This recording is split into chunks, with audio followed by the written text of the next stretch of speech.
Hello বন্ধুরা, দেখো সকাল সকাল শাশুড়ি বৌমা মিলে ছাদে চলে এসেছি। কাজ হয়ে গেছে সকালের। এবার যাব দুজনে রান্নাঘরে। তো দেখো এদিকে মা লাউ শাকগুলো কেটে নিল। আজকে লাউ শাক ভাজা করবে। আর এদিকে আমি কটা বড়ি নিলাম, বড়ি ভাজা করবে। বড়ি ভাজা তো আমার খুবই ভালো লাগে, পেঁয়াজ আর কাঁচা লঙ্কাতে যদি মাখানো হয়। তো এদিকে দেখো আমি এখন লাউ শাক কেটে দেবো মাকে, আর বড়ি ভাজা করবে, আরও কিছু একটা করবে। তো আমি ওগুলো করে দিয়ে তারপর ঘরে এসেছি। এসে দেখি মাম্মাম দেখো এইসব করছে।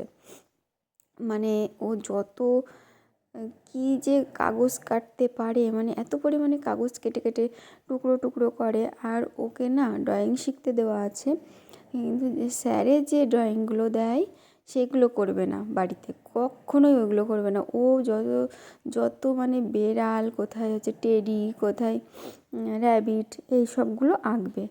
আর তারপরে দেখো ও তো ওইগুলো পরিষ্কার করে নিলাম তাড়াতাড়ি করে, যে কাগজপত্র ছিটিয়েছিল। ঘরটা ভালো করে ক্লিন করে নিয়েছি দেখো। তারপরে এই যে একটা রাত্রের ভিডিও। তারপরে আর কি আমরা সবাই ঘুমিয়ে পড়েছিলাম। Good night.